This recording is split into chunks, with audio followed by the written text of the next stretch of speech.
बस एक चाचा के गोद में अयांश है और एक बहन है यहाँ पे बैठी हुई है। कुछ दिन बाद रक्षाबंधन है। मैं कोई शब्द ना बोलना चाहता हूँ और ना ही सुनना चाहता हूँ। बस एक आपसे विनती है कि कुछ इस बहन के लिए बोलिए, इस माँ के लिए बोलिए, इस पिता के लिए बोलिए, इस बच्चे के लिए बोलिए। हाँ, बोलिए। अगर रक्षाबंधन की आप बात करते हैं तो हर एक भाई, रक्षाबंधन एक ऐसा त्योहार है कि उस दिन हर एक भाई, कोई बात नहीं, आया सुन लीजिए ना, उसको भूख लगा होगा। हर एक भाई और हर एक बहन पूरे हिंदुस्तान में उस दिन जो पर्व होता है वो एक भाई बहन का एक सूते का धागा का प्रेम होता है, सूते का। और हम खुद भावुक हैं जब मिलने आए और जब इसको मैंने छोटी को देखा तो ज्यादा क्या बोलूं, आज तो शायद 1 तारीख है, आज से लेकर राखी के दिन तक मैं यही चाहता हूं कि वो पल आए जब पूरे बिहार वासियों का, पूरे भारतवासियों का आशीर्वाद पड़े और एक ऐसी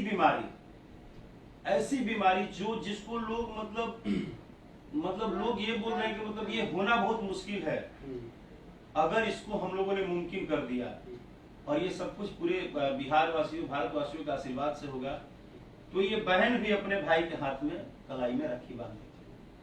इतना है। अगर आप मुझसे पूछते हैं तो मुझसे अगर आप पूछेंगे तो मैं आज अगर न बोलूं और मुझे कुछ कहना हो तो मेरा काम एक ही है, वो आप भी जानते हैं, वो भारत के लोग भी जानते हैं, बिहार के लोग भी जानते हैं कि मैं इसका चाचा भी हूँ, मैं एक कलाकार भी हूँ, मैं एक अभिनेता भी हूँ और मैं एक इंसान भी हूँ। तो मैं एक गीत गा रहा हूँ, शायद वो गीत आने वाले जिंदगी में भी और आने वाले दिन में भी शायद लोग इतिहास में याद रखेंगे, मुझे ऐसा लगता है। और हर भाई बहन, हर परिवार के बच्चे, चाहे हर परिवार के वो 60, 70, 80 साल के बुजुर्ग भी, अगर कोई भी सुनेगा तो शायद उसको आभास होगा कि एक भाई बहन का प्यार क्या होता है। और आज मैं इसके तरफ से गीत गा रहा हूँ, आज मैं एक भाई की तरफ से नहीं, एक बहन के लिए गीत गा रहा हूँ, मैं इस छोटी के लिए गीत गा रहा हूँ। और मैं एक ही बात कहना चाहता हूँ कि मांगती बहना बन्हे राखी के कलाई रे, मांगती बहना दीदा राखी के कलाई रे, हमारा आंशिक जनवा केहू द बचाई रे, हमारा आंशिक जनवा केहू द बचाई रे। कि दिन रात रोवतानी करिले गुहार हो, केहू तो सुने छोटकी बहिना के पुकार हो। कि दिन रात रोवतानी करिले गुहार हो, केहू तो सुने बहिना के पुकार हो। कि कैसे के दर्द अपन सबके सुनाई रे, कैसे के दर्द अपन सबके सुनाई रे, हमारा आंशिक जनवा केहू दे बचाई रे, हमारा आंशिक जनवा केहू दे बचाई रे। कि बहुते लाचारी बड़ुए बड़बा बीमारी, दर दर पे खोजतानी के बसरकारी। कि बहुते बीमारी बड़ुए बड़बा लाचारी, दर दर पे कहतानी बतिया पुकारी। कि 7 समुंदर पर से सुइया के ले आई रे, 16 करोड़ घर में कहवा से आई रे, हमारा आंशिक जनवा केहू दे बचाई रे। कि घर सरकार सबसे कर लेनी हो रा, पापा मम्मी हंसत रहस बबू रहे कोरा।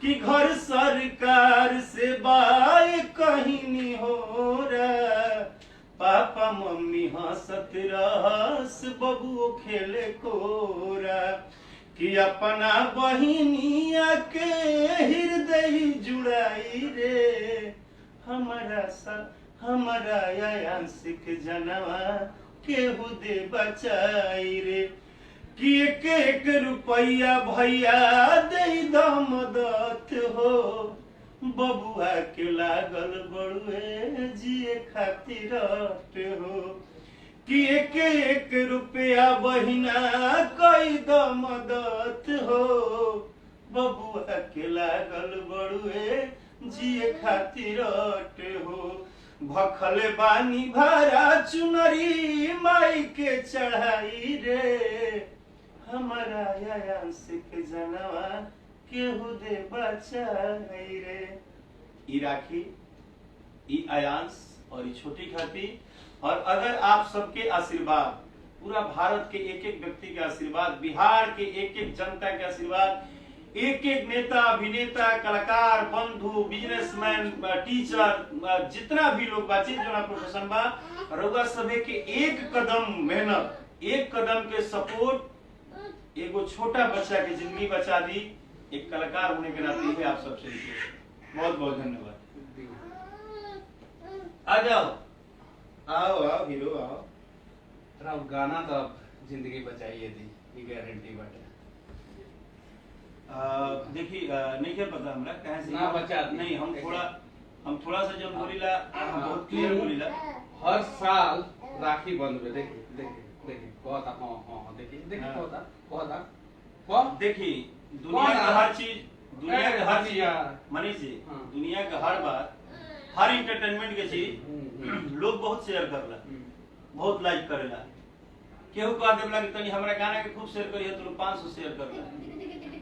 आज जब ई बहन के भाई के जिंदगी के बात बा, आज हम भी चाहते हैं कि पूरे बिहार में ऐतिहासिक शेयरिंग हो गई बात के, घर घर में ये बात पहुंचे। बिल्कुल बस माँ बानी यहाँ भैया, अभी एगो बहिन लाग, एगो माँ लाग, एगो पिता लाग गाना गईनी यहाँ, कैसा लगला था? और हम वही से लोगो निकाल देनी हम चाहता नहीं कि जितना भी लोग बा वो ये वीडियो के ज्यादा से ज्यादा शेयर करो, ज्यादा से ज्यादा अपना अपना चैनल पे अपलोड करो। हम ये चाहता नहीं, वही से अपना न्यूज के लोगो हम माइक से निकाल देंगे। बस विनती बा कि इस बच्चे का जान बचाना है, और हर रक्षा बंधन पे उसकी बहन अपने भाई के कलाई पे सकुशल राखी बांधे, यही विनती है राकेश भैया की तरफ से। एक बहन के लिए, एक माँ के आशीर्वाद दें जाके राखी के पहले हम सुई मंगा ली जा 7 समुद्र पार अमेरिका से, बस सुई इतने कहे के चाहता नहीं सब, उससे ज्यादा हम लोग कुछ नहीं कहना चाहते हैं। जय हिंद।